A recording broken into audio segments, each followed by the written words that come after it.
Okay, I begin the recording now.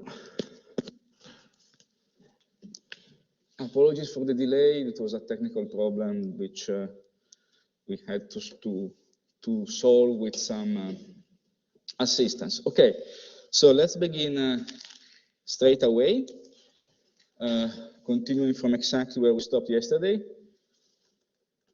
We were talking about international inequality, in particular international unweighted inequality, which is an interesting measure when we focus on divergence or convergence between countries in the world. And you remember yesterday we finished the lecture looking at the global growth rates, which are a measure distorted towards the richest countries in the sense that they weight more, because we are simply taking the global GDP. So those countries which have a large share of the total GDP will tend to shape the trend, because what happens there will tend to have an oversized impact on the general trend. Now, if you look at this graph, this is inequality, you see why we can meaningfully take 1978, say in the middle of the oil crisis, which, as you know, were triggered first by the war between a coalition of Arab states and Israel, and later the second one was triggered by the Iranian revolution, and then continued in the 1980s during the Iran-Iraq war. So 1978 can be taken as a threshold, looking at global rates of GDP growth. And also, it seems to be meaningful when you look at international inequality, because as you can see, it seems to be the end of convergence, at least convergence if we do not look at Africa as well, right? So the dotted line in this graph excludes Africa. If we take it away, there is a declining international unweighted inequality. So this means that in that group of countries which exclude Africa, the differences between per capita GDP tended to decline in that period. But then this ends from the late 1970s, and you have a resuming tendency towards inequality growth, again, inequality between per capita GDP between countries, till the 1990s, okay? When the tendency kind of stabilizes again. Now, I said that if we take away Africa, we have more clear tendency towards convergence before this threshold year, so 1978. But if you look at what happens after, it's quite clear that it is not Africa which is the culprit in this growing inequality, because even if we exclude it, we still find big time increases in inequality between countries. And these, as we will see, have to do first with the crisis of many Latin American countries in the 1980s. And at a later stage, it has to do with the end of the Soviet Union. And for a few years, there was in ex-communist countries a downward tendency in per capita GDP. So the transition to capitalist market economy, however you want to qualify that, in the short run was harmful for those economies. Then they tended to experience a recovery after that, but in the 1990s, this has an impact on the aggregate measures. Now, one possibility of exploring this, and this, this is covered by Mijanović's book, so this has to be understood in the context of what he's trying to do, is to look at what happens to the measures of international inequality when you add groups of countries to the distribution, right? Stacked in a specific way. So first you add the Eastern European, FSU stands for former Soviet Union countries, right? Like Ukraine, countries which were part of the Soviet Union, which become independent countries, they enter distribution as their own countries in this moment. And you see that adding the Eastern European, former Soviet Union countries reduces inequality, international inequality, till basically almost till the end of the Soviet Union, say till the beginning of the 1980s, which in practice means that these countries were not doing that bad before, right? In the global level, they were still kind of reducing international inequality when added to the picture. This means that their income was relatively high globally, not as high as the Western countries, of course. And then you see exactly what I told you. There is a short-run effect, which lasts for a little bit less than a decade, which has to do with those countries going down in the aftermath of this huge political and institutional and economic change, okay? And then the situation stabilizes, and then you see the graph ends at 2000, or you see the beginning of the reversal of the tendency, right? So some of these countries then would experience quite relatively high growth of per capita GDP, and then if you could add the next 20 years or so, you would have that their impact changes. Then you have Latin American countries, which instead are kind of a mixed bag already from the 1970s, then more clearly from the 1980s, when many of them experienced problems during the debt crisis of the 1980s, which we will discuss a little bit in greater detail, but this has to do with sharp increases in real interest rates after the oil crisis, which lead them, some of them, to be unable to repay their debt, and then they lead them to default. And this is, the 1980s are usually considered to be the last decade for Latin America in terms of development. And you see in the graph that this kind of has an additional impact on the trend. Then Africa. Remember also that, again, these measures have to be understood in the context of what Mianovic does.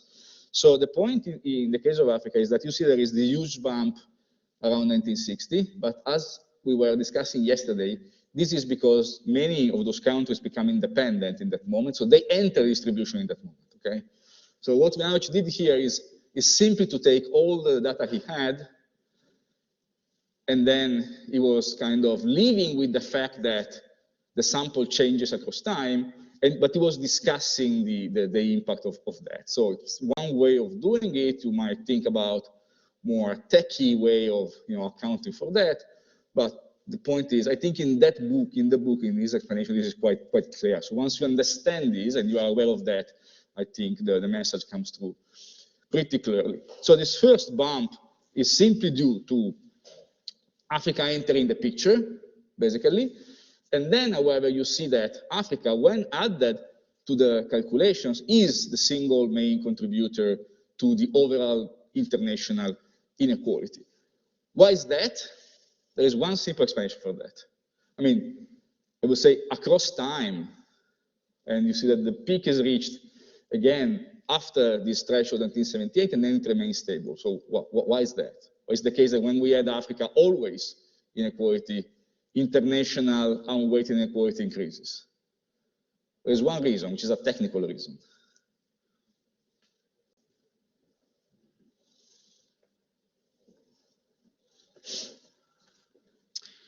Because you are feeding the distribution at the bottom. These countries tend to be poor. The poorest countries in the world tend to be in sub-Saharan Africa.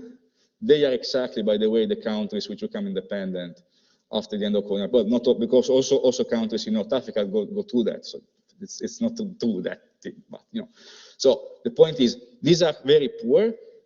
You are adding the poorest country to one extreme of the distribution at the bottom, and this then will automatically tend to displace your Lorentz curve to a lower level, right? So let me make you the simple possible example, okay? You remember the Lorentz curve? This is distribution 1, okay? Let's say that you had extremely poor countries.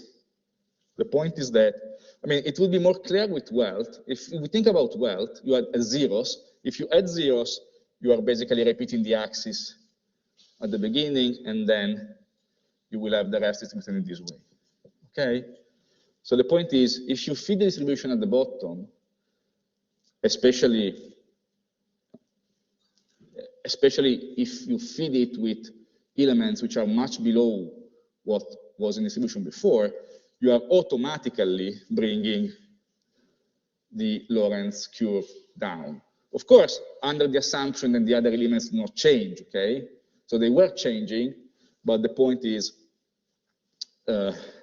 also that at the initial moment this is clear, and then, as we will see, these countries, these African countries, do not experience higher growth than the other countries in the world, right? So they basically remain in this condition. So when you move from D1 to D2, as you know, the Gini is basically the integral of the area between the perfect equality line and the Lorentz curve. The integral is bound to increase because the area between the Lorentz curve and the 45-degree line will be larger. You have a displacement to the bottom, so the older Lorentz curve dominates the earlier Lorentz curve. Okay, so it's like D1 is without Africa.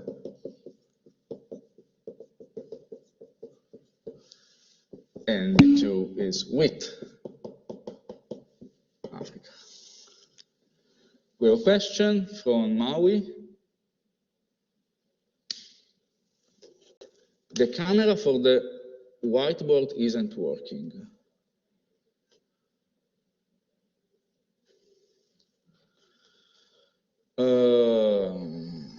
What is that? Okay, I will try to stop sharing the video and then sharing it again, okay? Because this is the only thing I can do. Is it working now?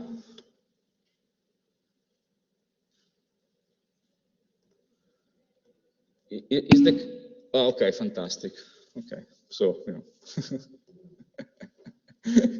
like, you know, solving technical problems 1.1, turn off and turn on again and see what happens. Okay, fantastic. Okay, yeah. Right? So this is kind of, I mean, the case of Africa is kind of pretty clear because the position of most African countries in the general distribution is pretty clear. The vast majority of them, especially the sub-Saharan ones, are placed at the bottom of the distribution. You have a question?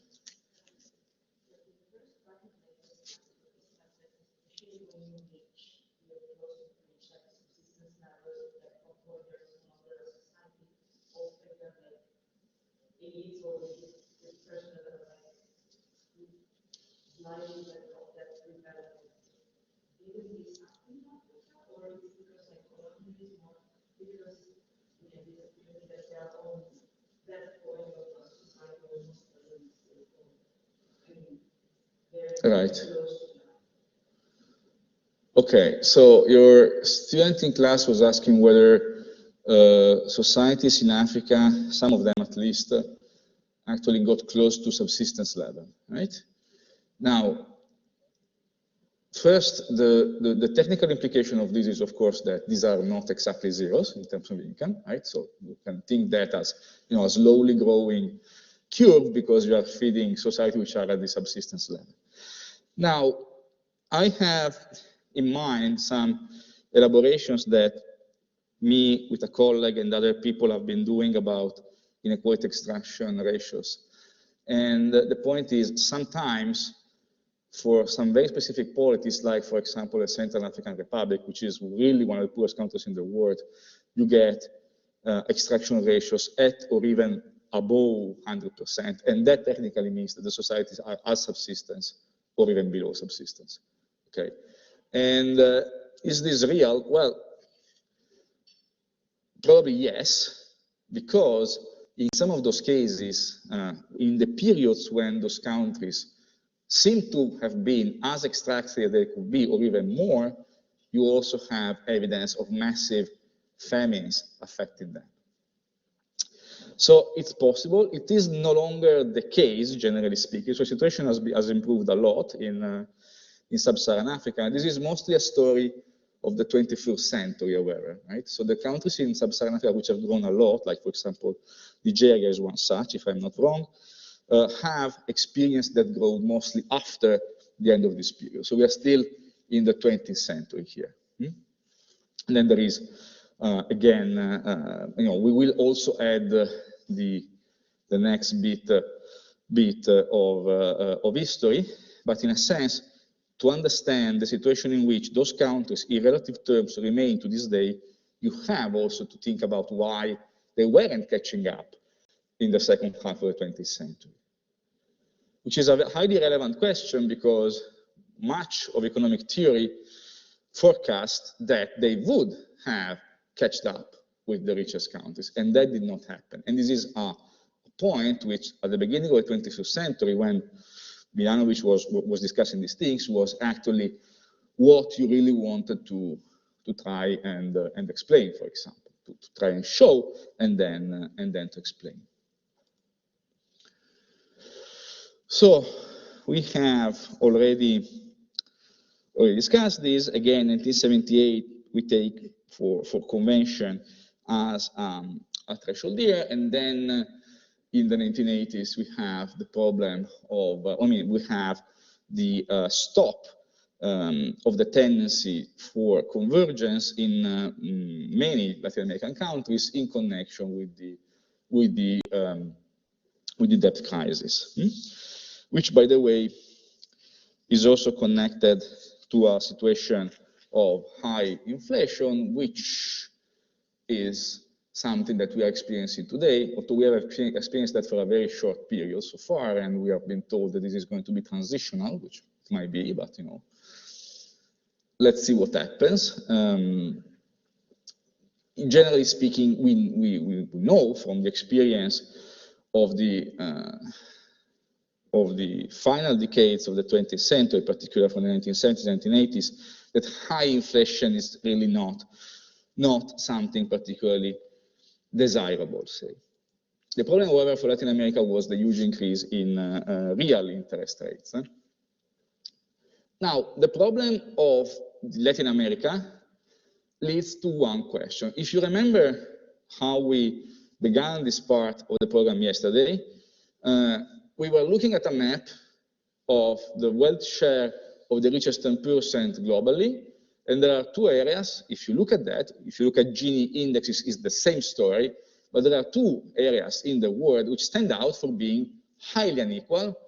One is Sub-Saharan Africa, which we will discuss later today, meaning at the end of this lecture or in our second lecture, and the other is Latin America. Now, we will kind of discuss it in somehow greater detail, the case of Africa, because we haven't covered Africa so far, but also the case of Latin America is extremely interesting because here there is a debate about the origin of inequality in Latin America. Many scholars have argued that high inequality in Latin America has ancient origins. Why is that? One possibility is that this is the responsibility of the colonizers. So Engerman and Sokolov argued that upon the conquest, the Europeans introduced institutions which were modeled, well, the Europeans in this case means the Spanish mostly.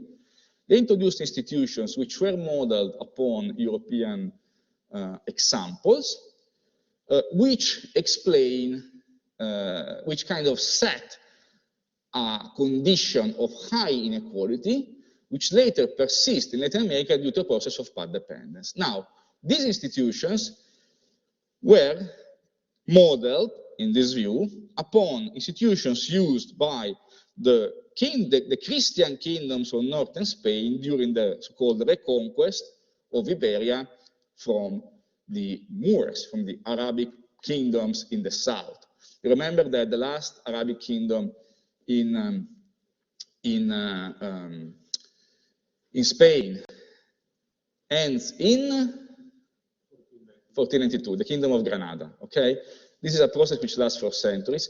When the Spanish reconquered these areas, they established institutions which had a double aim. One was like controlling the territory, and the other was Christianizing the people living there. They wanted to convert them to Christianity. Now, when they get in touch with the native populations of the Americas, the predominant theological position is that these populations were not culpable for not being Christian because they could not have received the message of Christ. Okay, so this is relevant because the colonizers felt, to some degree, a responsibility of bringing the Christian religion to them.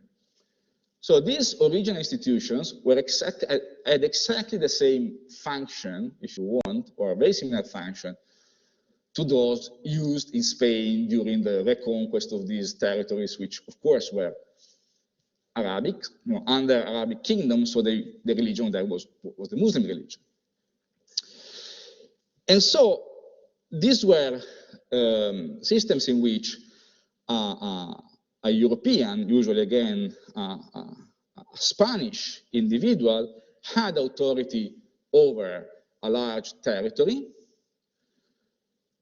had the right to organize work in that territory, so also to ask the indigenous people to do some work, and in exchange, he should have followed the spread of the Christian religion among them. Okay, so it was a system in which, at least on principle, there was, this was not a system understood as a pure exploitation system. We are not talking about the plantation system. We're talking about what they did with the indigenous population. Okay, so it's a different thing. Point is, this, in this view, would be something which in time develops into actual property over those territories, and this would be the beginning of the latifundo system in Latin America. So the older encomienda system was exactly this, was a system used to manage also, the activities of the local population under supervision of the Europeans, with an idea also to some degree of protecting these people, which of course, whatever the intentions of the Europeans, about the tragedy of the native populations of Central and Southern America, which was also big time due to the infections brought unwillingly, in this case, for sure unwillingly, by the Europeans. And I say for sure unwillingly because they didn't want to exterminate the workforce, right? You remember from for the first part of the course, when they, when the local population collapses with an extremely large population decline, the Europeans are faced with the problem of bringing in additional workforce, and these fuels the slave trade from Africa. As race is very important in this context, the Europeans did not feel any kind of commitment towards the Africans. They were buying the slaves. They were not capturing the slaves on their own, generally speaking. They were buying the slaves from the kingdoms of Africa on the shores of Africa, and this is also something relevant to our discussion of long-run underdevelopment in Africa, by the way. So, they were acquired as property, no commitment.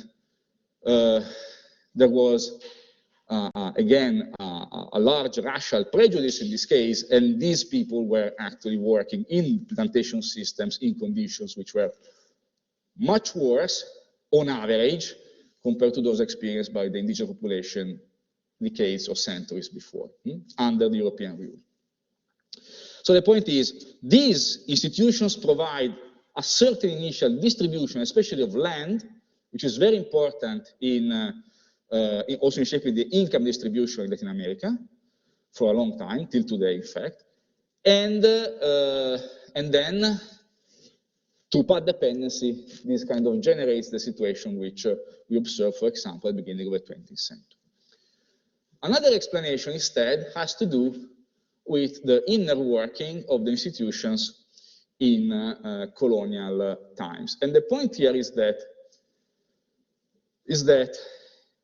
according to Acemoglu, Johnson and Robinson, and others, in a context in which you have a European elite which concentrates the political power. When I say European, I mean with European origins, so increasingly, right? So you have like first generation Europeans migrating to America, and then you have all their descendants.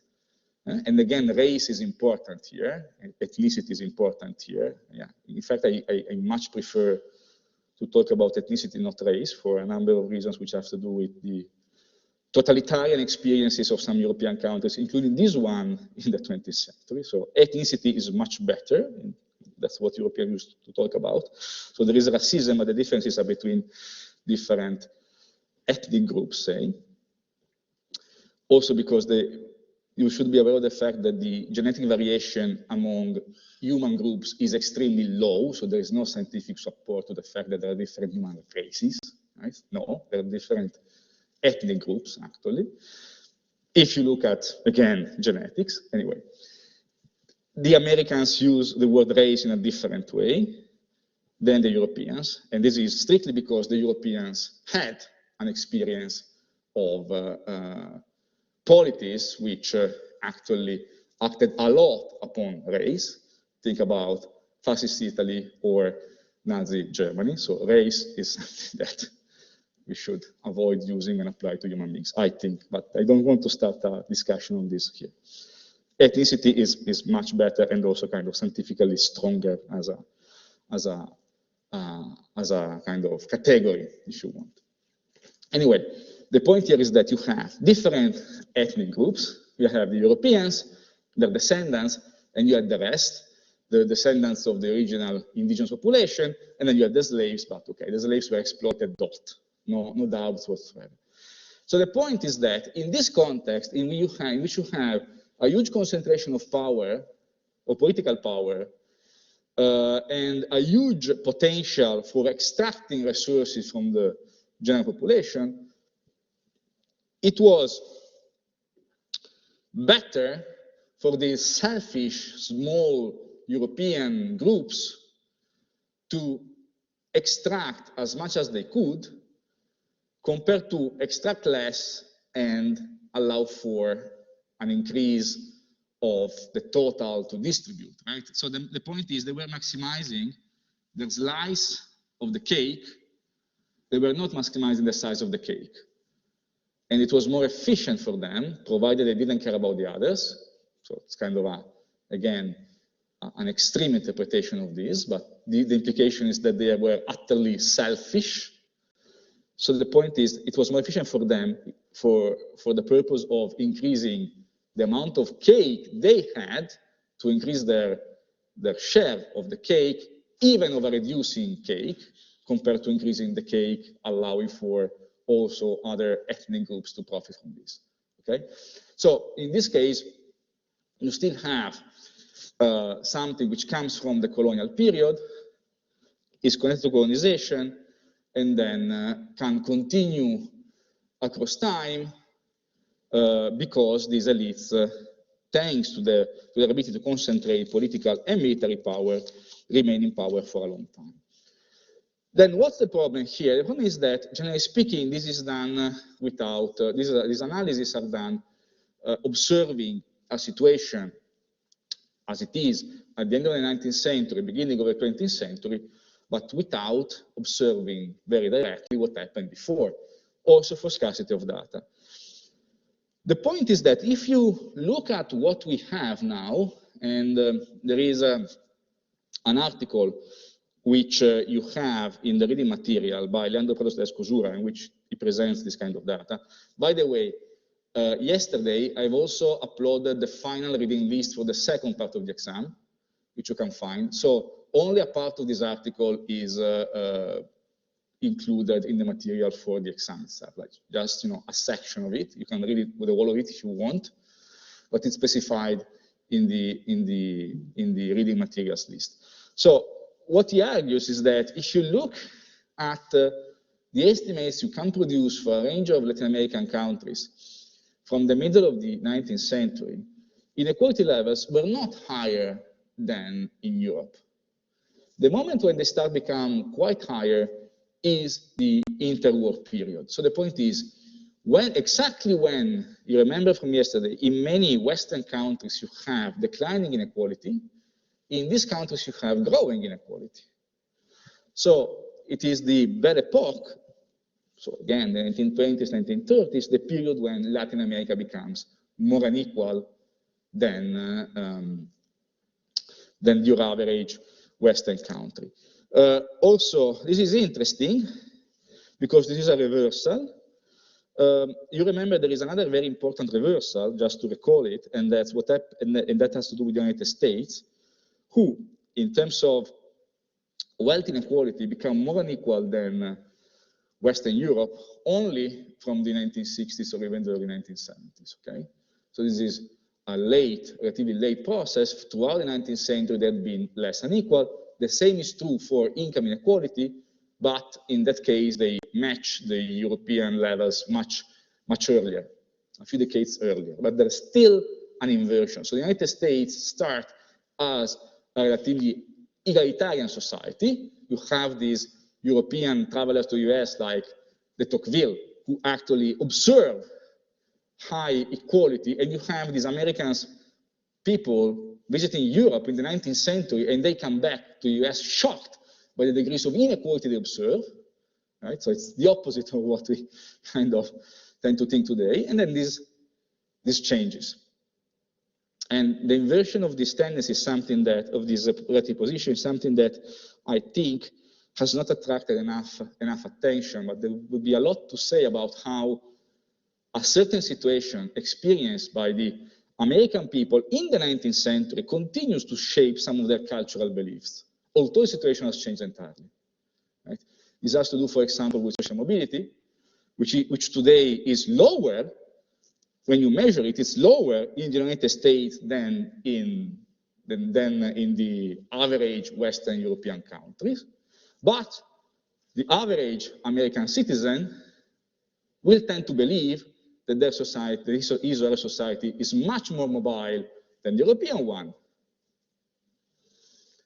I think because this was true in the 19th century. So it's a, cultural trait, cultural belief, if you want, which continues across time, and you can't easily beat that with data. And of course, that also has influence for your political preferences, because one thing is to live in a situation which is highly unequal and believe, however, that everybody on principle, if they are good enough, can make it to the top.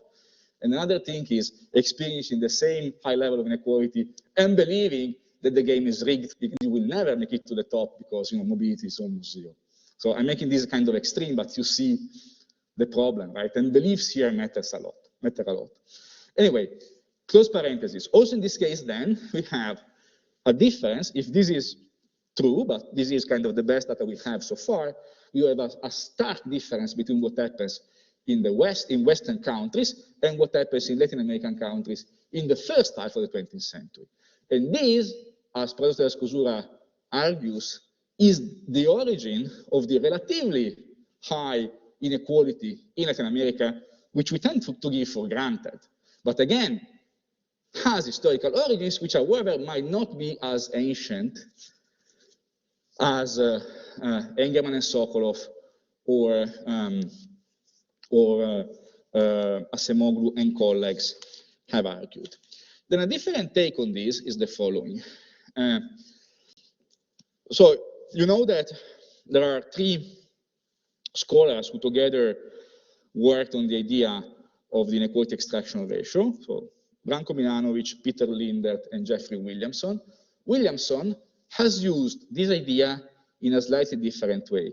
He has argued that upon the conquest, inequality could not have been very high in Latin America for the simple reason that there is kind of a boundary you can have. And the boundary is strictly connected to the fact that you have to feed everybody, right? So exactly the same idea. He did an analysis of inequality across countries, finding a strong correlation between inequality levels and per capita GDP. This is kind of arguable. This is kind of strictly dependent upon database use, in fact.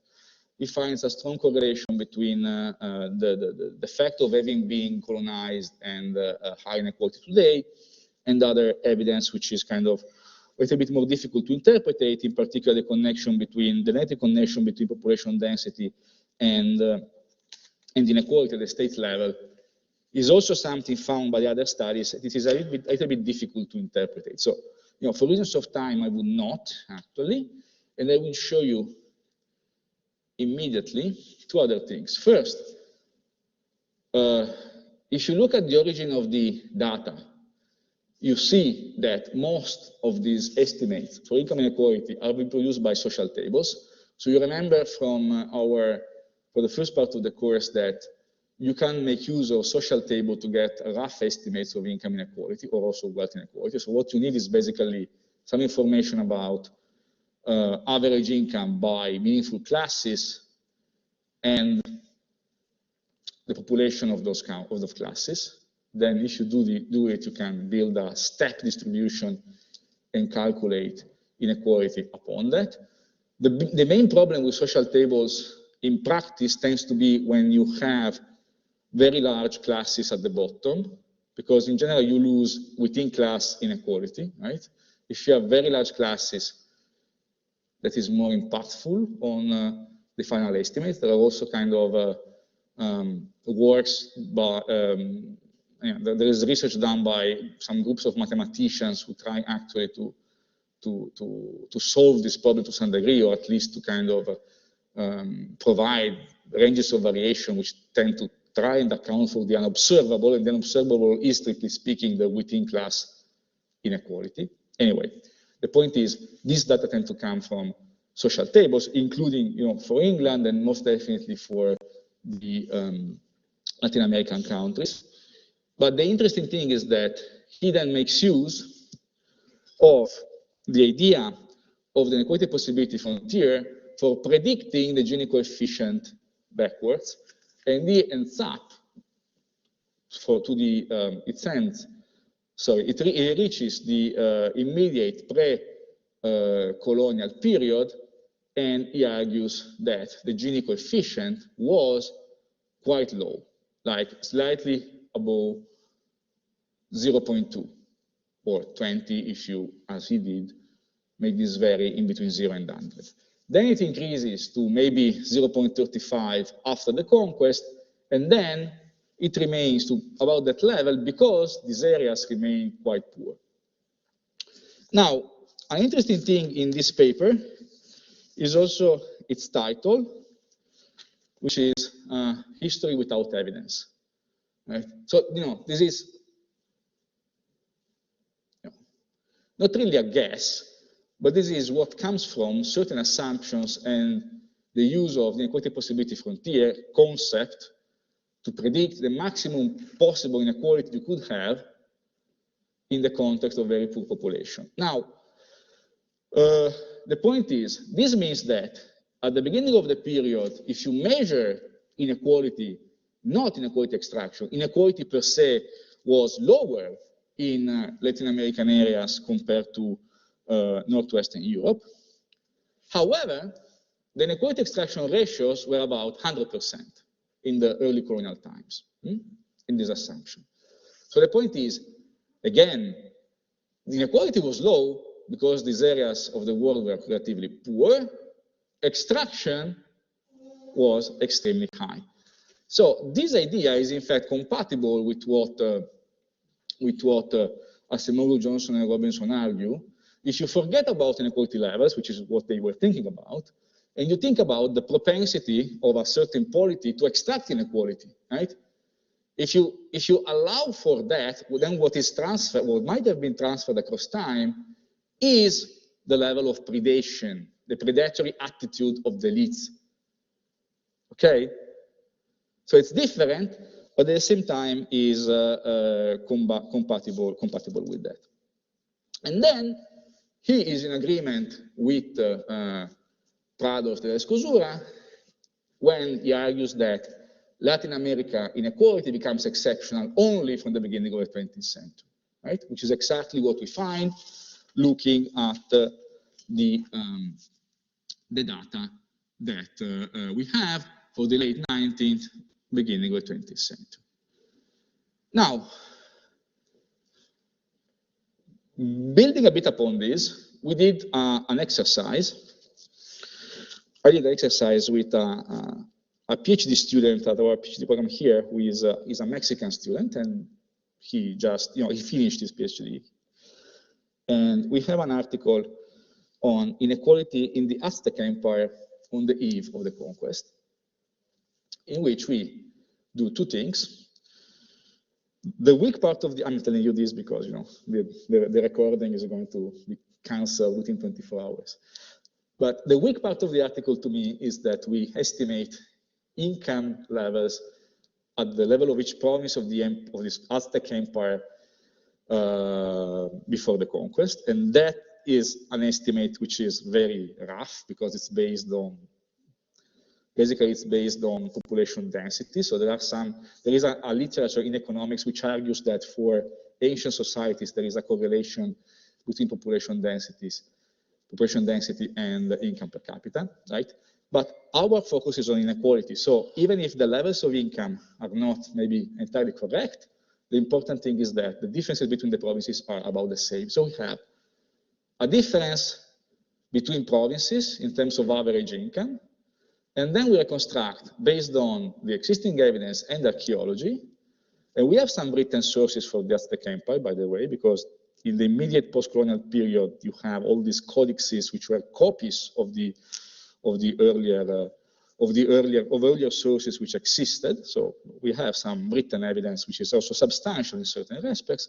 That the extra layer is that we estimate a social table per each province, and then we have inequality and inequality extraction at the level of each province, and we can also easily bring everything together and have inequality and inequality extraction at the level of the entire Aztec Empire.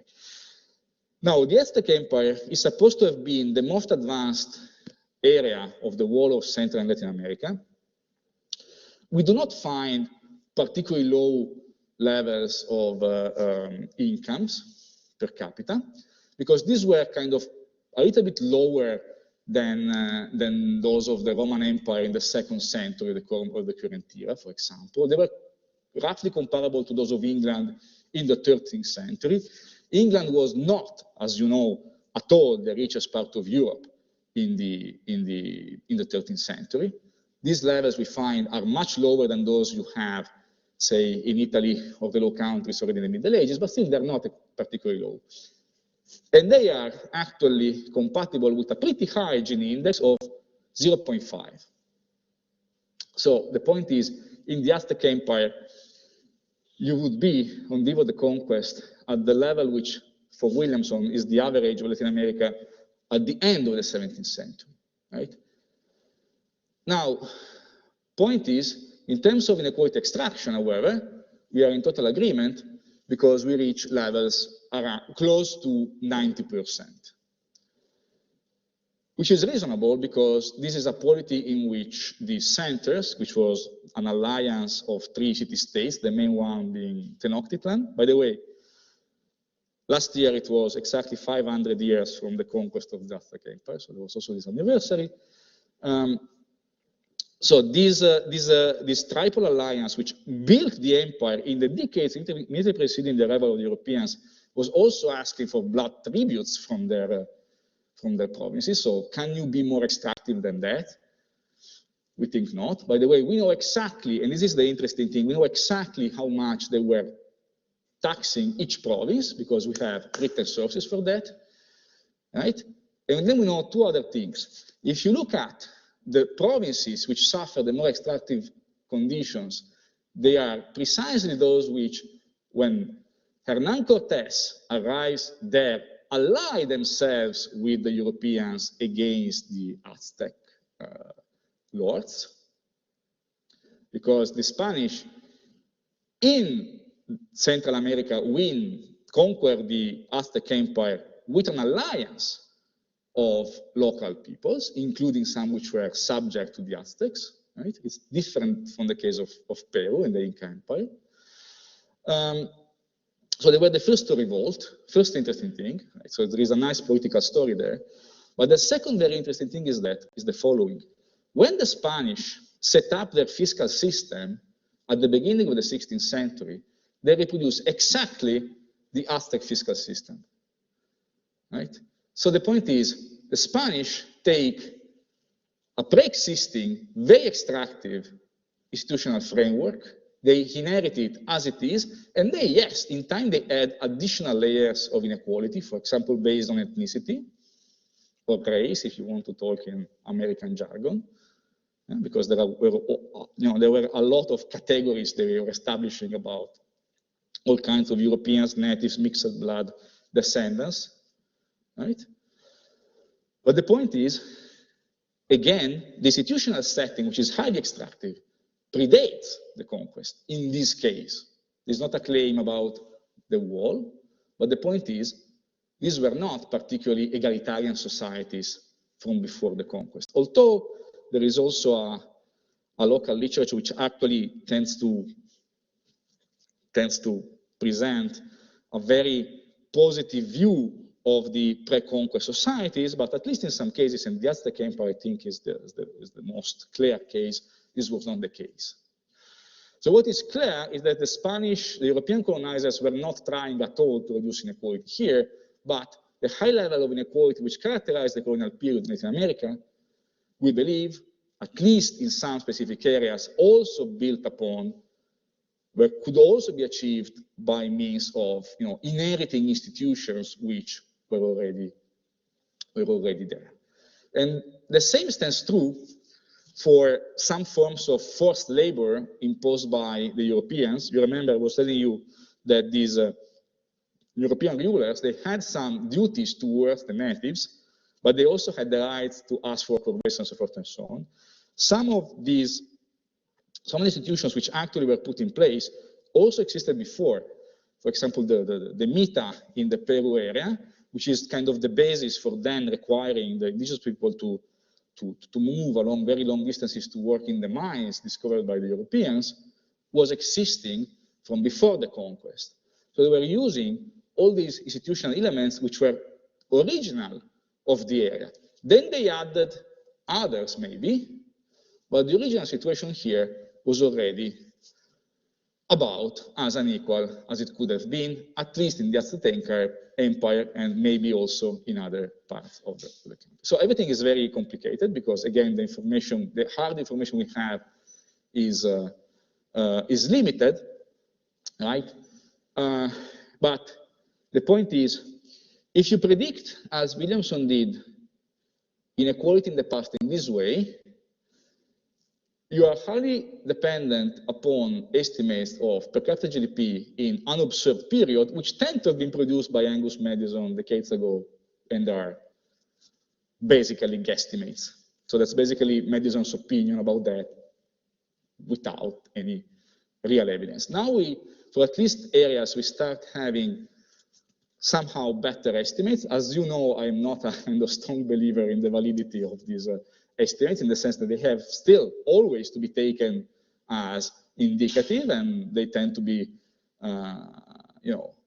if you, in a positive way, they tend to be continuously improving. So there is a lot of research done on that, but be aware of the fact that there is very little which is final in these estimates, okay?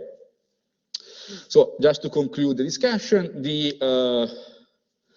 all this debate about Latin America is also summarized by Prado Escusura in the reading you have in the reading material. Now, is this clear? So we have covered a bit Central and Latin America because we had discussed a bit the situation prevailing before the conquest based on Diamond and other authors, and then we have added something about inequality trends there. Unfortunately, we don't have the time to kind of explore in detail each and every world area. Later, we'll have one, relatively in-depth discussion of Africa, but of course, you could think about many ways of expanding all this. In specific case of Latin America, there has been a long-lasting debate about whether inequality had ancient origins, whether it was kind of the consequence of European exploitation or what. And then you have also the possibility of mixing different approaches and making like a kind of a deeper analysis of the impact of different factors in different moments in time, which, by the way, is precisely what we should do when we look at Africa, because we will discuss later, also in the case of Africa, you have different phases in which the conditions for future development might worsen. So you have something which predates the arrival of the Europeans, something which has to do with the contact between the African people and the Europeans, for example, because the Europeans were by means of their demand, leading to a manifold expansion of the slave market, which, however, existed from before, right? And then you have the direct phase, the phase of direct colonization by the Europeans. But you have different moments. Something is kind of original of the area, if you want. Then you have this early contact phase, and then you have the colonial period. But we will discuss this in detail later. The problem here is similar. There might be something which predates the conquest, right? Then there is the early colonial phase, and then there might be something which happens, especially in the 20th century, which makes Latin America stand out in the 20th century, also looking at overall inequality levels, not only at inequality extraction.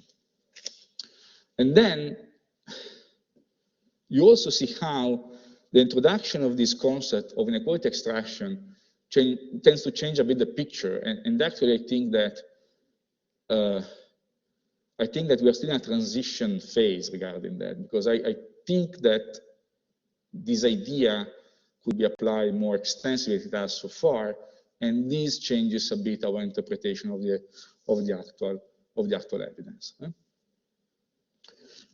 Okay, now let's go back to the issue of convergence or divergence, which corresponds, as you know, to concept one, international unweighted inequality. Now, there are, as maybe you know, different concepts of convergence.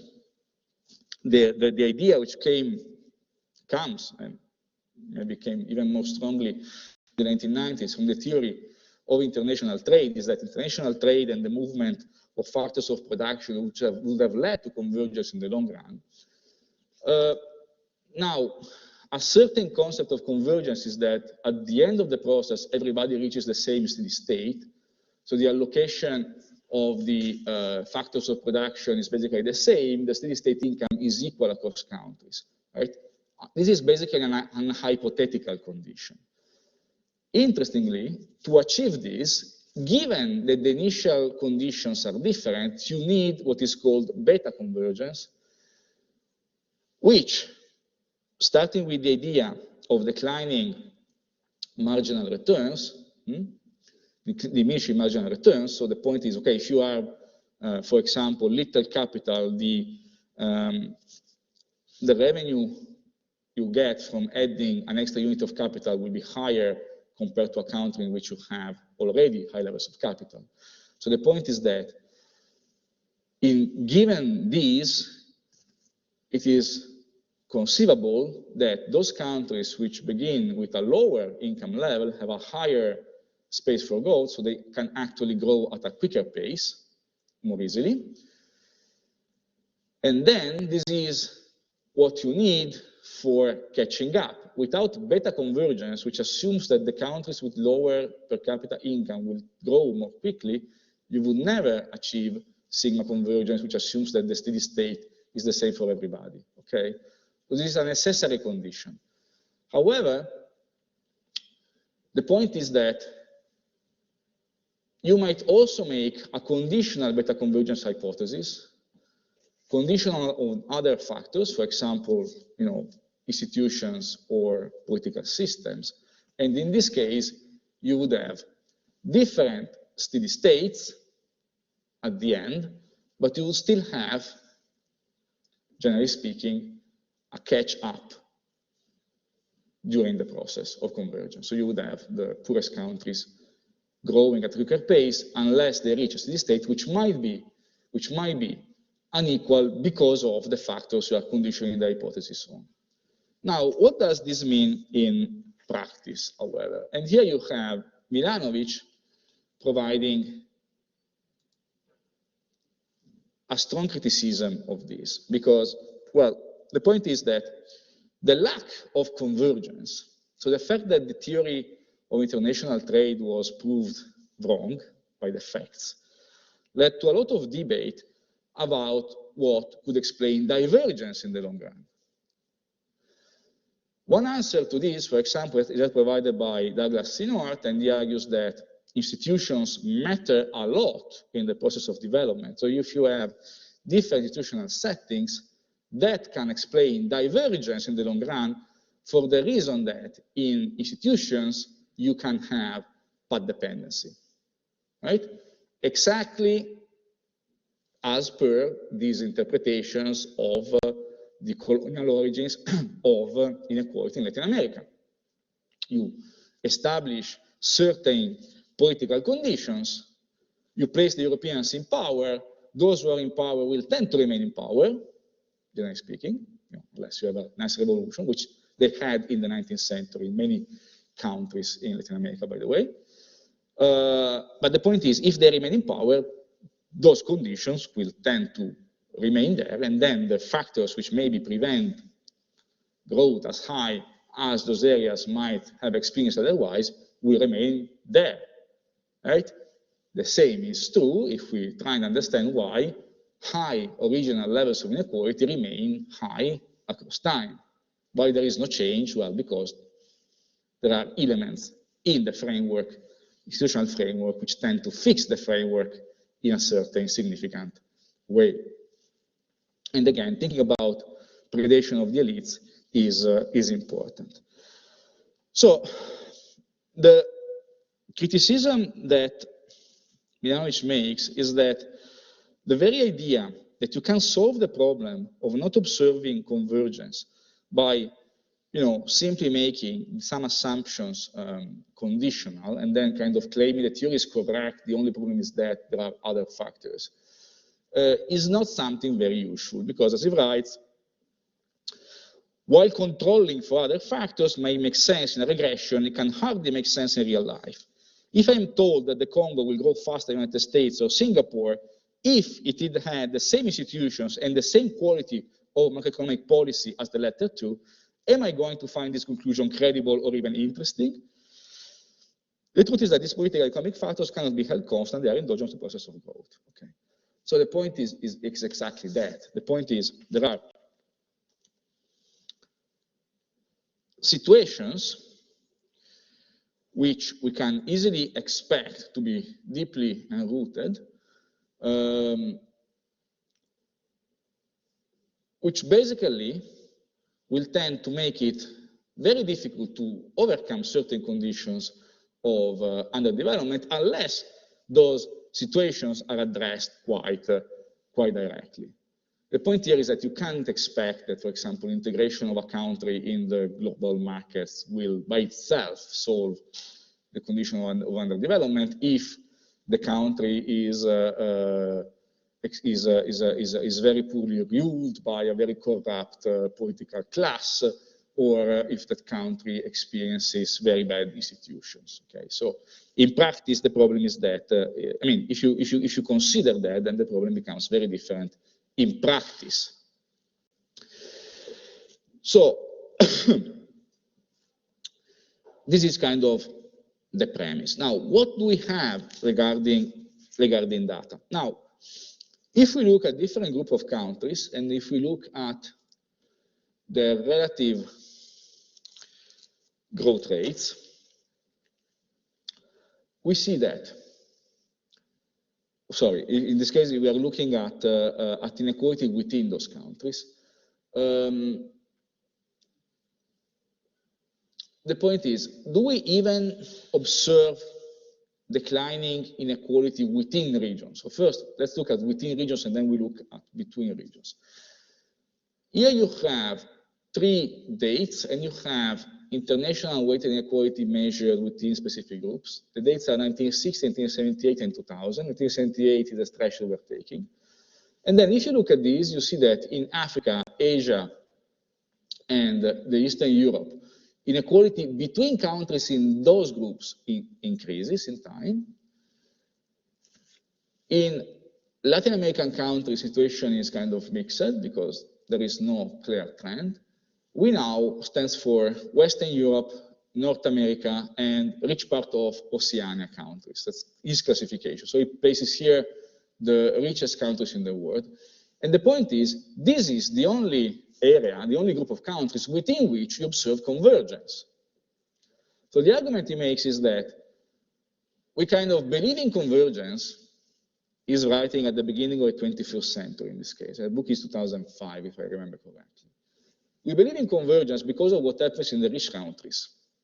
But if you look at other countries in the world, even on their own, without comparing Africa to, I don't know, Europe, but only looking at African countries, there is no convergence. There is divergence, generally speaking. This is the prevailing situation in the second half of the 20th century. First point. Second point, do these other group of countries converge towards the European situation? Well,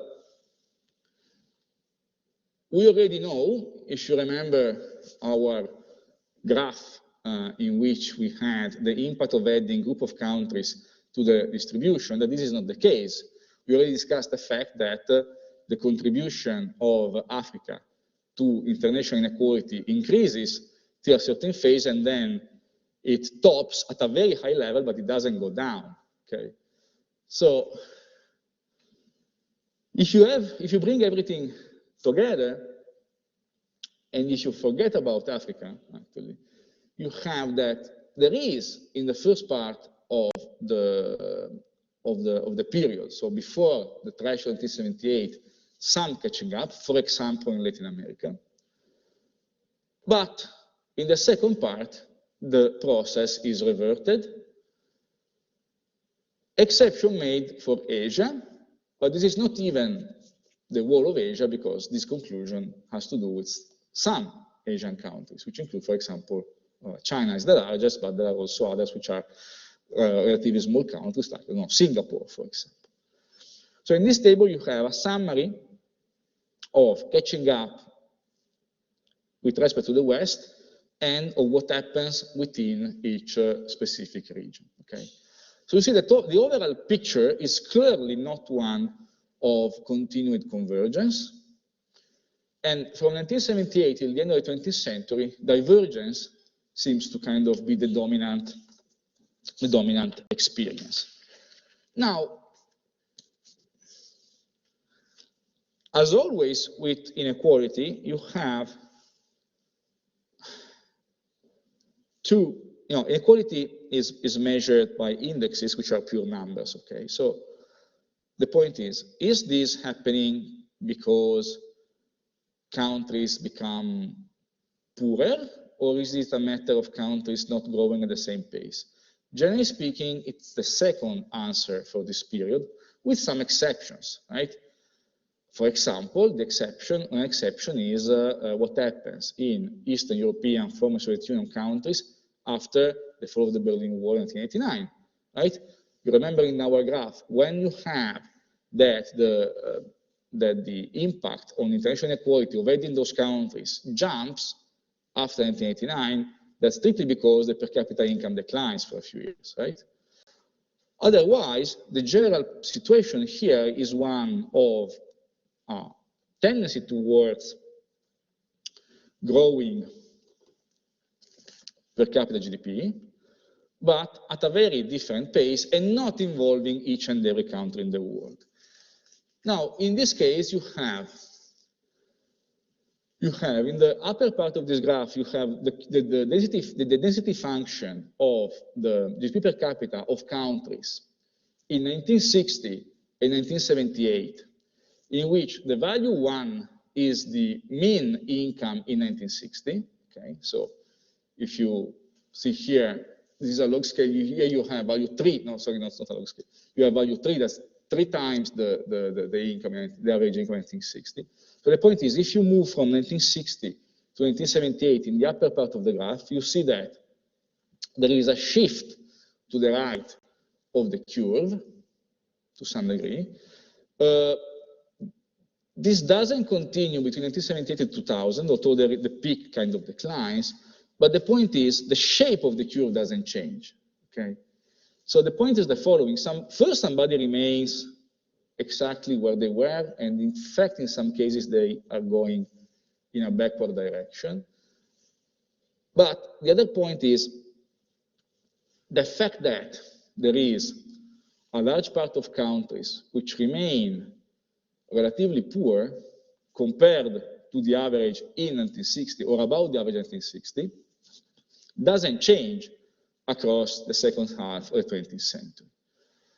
Then there are some winners, of course, and they are those countries which move to the right, and you see that there is also a filling in or distribution to the right, but in practice this means that the distance between the extremes is also growing. Okay? Madison made, again, a simple calculation, and he calculated that the ratio between the richest and the poorest country in the world was about 3 to 1 in 1820, but in 1992 it was 72 to 1. So the polarization is increasing because the extremes are growing ever more distance. Now, as we were discussing before, the point is that the minimum remains the same, and the minimum is a society at about subsistence, more or less, or close to subsistence. What can really increase a lot is the rightmost end of distribution. So the richest position is the one which has theoretically infinite space or almost infinite space for expanding. Okay, so there is some who remain stuck in the to the left, and then you have the societies which are already very rich, and generally speaking, which continue to move to the right. Now,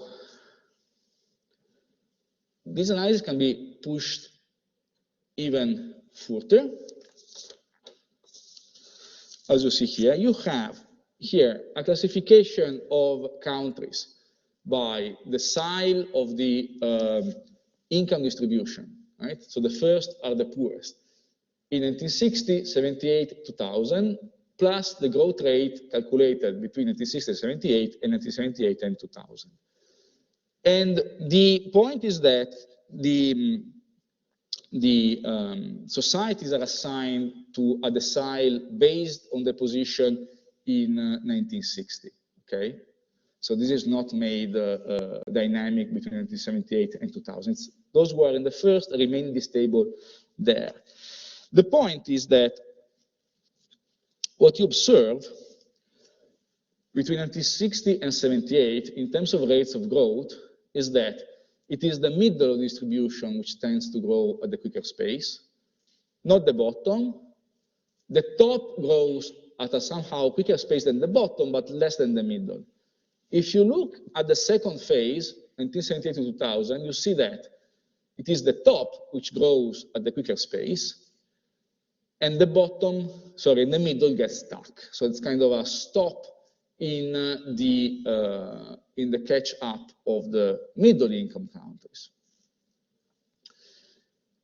Those who experience the worst conditions in the final period are the countries in the second and third position, and third decile, okay?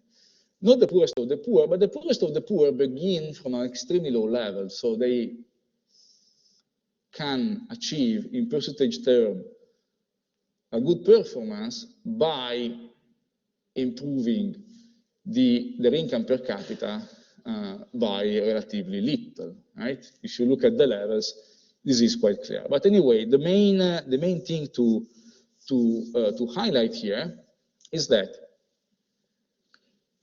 in the final decades of the 20th century, growth is again something which characterizes especially the richest part of the world, and not really the poor. So that's the interruption in this catching up which we're referring to. In the case of Latin American countries and also Eastern European countries, they tend to cluster in the 7th and 8th decile. So you see they are exactly those which, some of those which experience the highest growth rates between 1960 and 1978, and this mostly ends by the second period. Now, the next slide is actually quite important, so I think that we should discuss this in a little bit more detail later, but let me just introduce this classification. This is a transition matrix. What does this mean? You classify the countries in the world by, in this case, 4 classes: the rich countries, the contenders, third world, and fourth world. The contenders are those who can reasonably hope to become rich, right? Between time 1 and time 2. And then you look at a situation in this case, 1960, and you compare it to that in 1978, and then the bottom part is 1978 to 2000. Okay, so you read those who were rich in 1960 in the vertical column, and you look at the destination in the horizontal column. This is exactly what is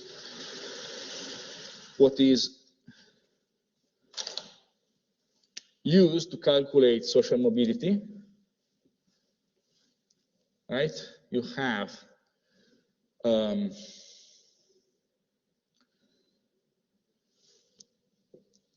situation like this, T1, T2. Here you have upper mobility, sorry, not upper, upward mobility.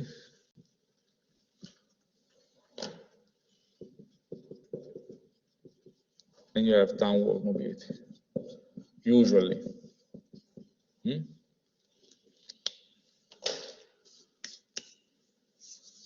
Although, if I remember correctly, Milanovic has inverted the table compared to this.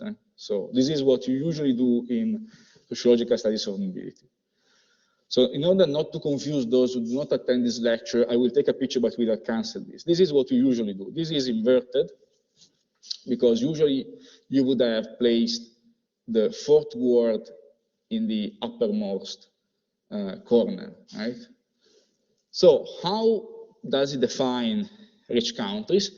He defines this based on the group of the we now, so again, Western Europe, North Africa, North America, and the rich part of Oceania.